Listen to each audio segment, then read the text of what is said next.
वर्णन करा, जो मंथन की लीला का वर्णन करा, उसमें 5 गौ माता का प्रागट्य हुआ।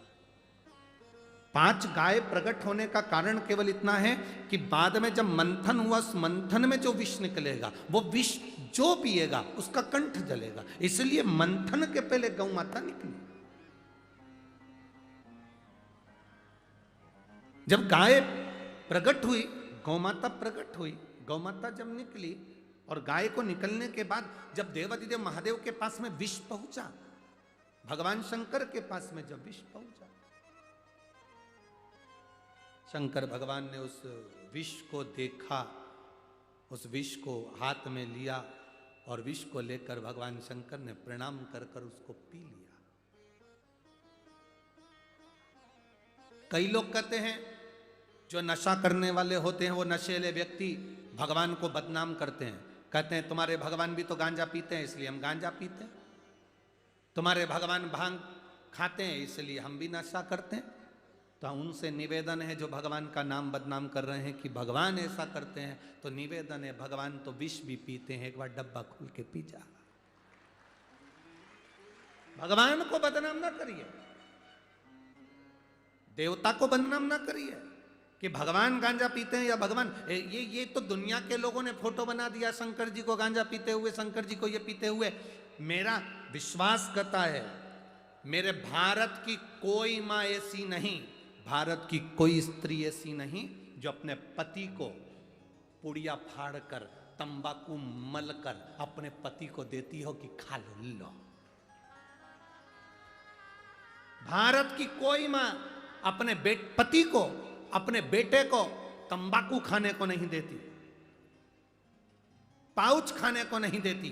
भारत की कोई मां जब अपने पति को एक तंबाकू, बीड़ी, सिगरेट नहीं देती, तंबाकू खाने को नहीं देती, तो भारत की भूमि पर रहने वाली मेरी पार्वती मैया अपने पति को भांग कैसे दे सकती है? जरा विचार करिए। ये तो दुनिया के लोगों ने भगवान को बदनाम करने का प्लान बनाया कि देवताओं को बदनाम करो, नवयुवक टीम को बिगाड़ दो। बिगाड़ेंगे कैसे नवयुवक टीम को? कह देंगे देवी जी को मदिरा चलती है, उनको ये चढ़ता है, उनको चिलम चढ़ती है, उनको भांग चढ़ती है, तो नवयुवक लड़का लड़कियों को बिगाड़ा कैसे जाए? तो उन्हें धर्म को साथ में जोड़ लिया और धर्म को जोड़कर नवयुवक टीम को बिगाड़ दिया।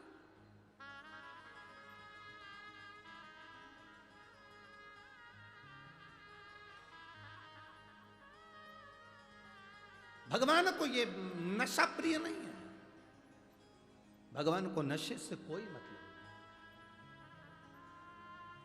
हमारा तो निवेदन है आप सबसे, कोई नशा आप करते हो उसको छोड़ चलो। एक नशा अपनी जिंदगी में ऐसा कर लो शिव महापुराण का कि मैं जब भी शिव पुराण की कथा सुनने के लिए पंडाल में जाऊंगा, मेरे बाबा मुझे इतना झोली भर कर ऐसी कृपा कर देना कि मेरे को ऐसा धन देना कि मैं पानी के पाउच खरीदूं, पानी की बोतल खरीदूं, बिस्कुट का पैकेट खरीदूं, भोजन लाऊं और इन सब का पेट भर कर जाऊं, ऐसा धन देना। नशा करूंगा तो ये नशा है मेरा, जनमानस की सेवा करना, भूखे को भोजन कराना, प्यासे को पानी पिलाना। हम गलत जगह पर अपने धन को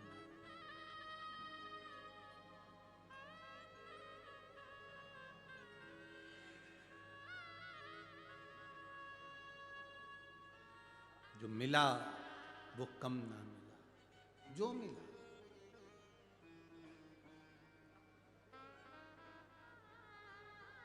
जब अपने स्मरण में आए हम शिव भक्ति को रमाए, हम शिव भक्ति को रमाए। जन्म से लेकर मृत्यु तक का भेद शंकर बता देते हैं। राम जी के प्राण छूटने का समय आया तो दुर्वासा ऋषि ने जाकर बता दिया, भगवान कृष्ण के जीवन में अंत समय आया तो दुर्वासा ऋषि ने जाकर बता दिया। शिव का एक स्वरूप,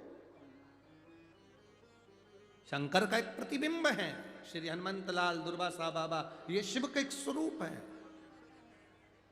जाकर बता देते हैं, कोई सतगुरु आएगा तुम्हारे जीवन में, कोई संत आएगा तुम्हारे जीवन में, और तुम्हारे जीवन में आकर वो तुम भटक रहे होगे और वो सतमार्ग बताकर चले जाएगा कि शंकर की भक्ति करो, राम की भक्ति करो, कृष्ण की भक्ति करो, भटकना नहीं, इधर उधर मत जाना। कोई कितना भी लोभ दे, कोई कितना भी लालच दे, आप नहीं जाइए। कोई कह दे हमारे धर्म में ऐसा होता है, हमारी साइड आ जाओ, ना ना ना, जूठन मत खाना, अपने घर की पत्तल खाना, पर दूसरे धर्म में कभी मत जाना। अपने घर का भोजन करना पर दूसरे धर्म में मत जाना। अपने घर का भोजन, झूठन ना खाइए, किसी दूसरे धर्म में ना जाइए।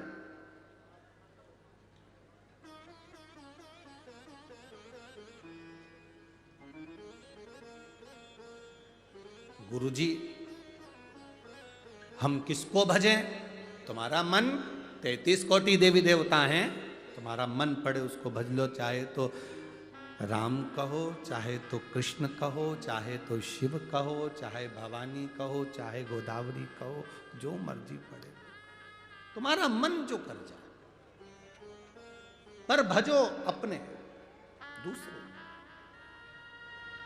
अरे मेरे भोले तेरा सहारा है, मेरे भोले तेरा सहारा है, मेरी नैया का तू किनारा है, मेरी नैया का तू किनारा है। शिव आराधना में आपकी चित्तवृत्ति रमना चाहिए।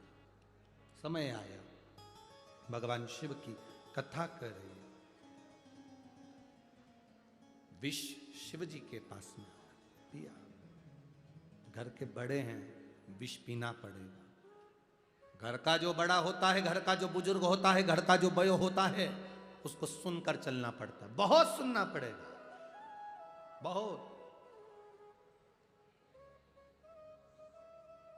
छोटी बहू गलती कर देगी तो सास उसे माफ कर देगी, पर बड़ी बहू गलती करेगी तो माफ नहीं करेगी। देख के नहीं चल सकती थी, अंधी हो गई। अंधी है तू, अकल नहीं है तेरे में, देख कर नहीं चल सकती थी। छोटी अगर गलती करेगी, छोटी है, अकल नहीं है, अभी नहीं है, आई है, उसे नहीं मालूम। इसलिए शिव महापुराण की कथा कहती है, ज्यादा बड़े मत बनो। ज्यादा बड़े बन जाओगे तो फिर भगवान का भजन नहीं हो पाएगा। जितने छोटे बनकर जिंदगी जियोगे उतना अच्छा है। जितने ज़्यादा लोग बड़े हो जाते हैं, उनकी 3 चीज़ें चली जाती है, एक हंसी, एक भोजन, तीसरे नंबर पर उसकी ताली। ये 3 चीज बड़े लोगों की चली जाती है। ये हंस भी नहीं सकते ज़्यादा। जितने ज़्यादा धनपति, करोड़पति, सत्ताधारी, बहुत बड़े औहदे पर, पद पर, प्रतिष्ठा पर, कुर्सी पर कोई बैठ जाता है तो उसका भोजन भी चला जाता है, उसकी हंसी चली जाती है, हाथ की ताली चली जाती है। उसको खुशी हो रही है, ताली बजाना चाहता है, नहीं बजा सकता। कहीं आरती भी हो रही है तो भी ताली, क्योंकि बड़े हैं। हंसने का मन कर रहा है, आज खिलखिलाने का, हंसने का मन हो रहा है, हंस नहीं सकते, वो हंस नहीं सकते। बहुत स्लो हंसी, बहुत, दांत नहीं निकाल सकते। ज्यादा निकालेंगे तो लिपस्टिक दांत में चिपक जाए। भोजन भी गया। ज्यादा बड़े हो जाओ तो खा भी नहीं सकते। शादी में गए, 500 का लिफाफा दे रहे, कुछ नहीं खा रहे, बस धीरे से। इतनी देर में तो जो छोटा है वो तो सारे स्टॉल निपटा के चला गया। 100 रुपए का लिफाफा दिया और 200 का खा के गया। तुम 500 का दे रहे और 50 का भी नहीं खा के जा रहे।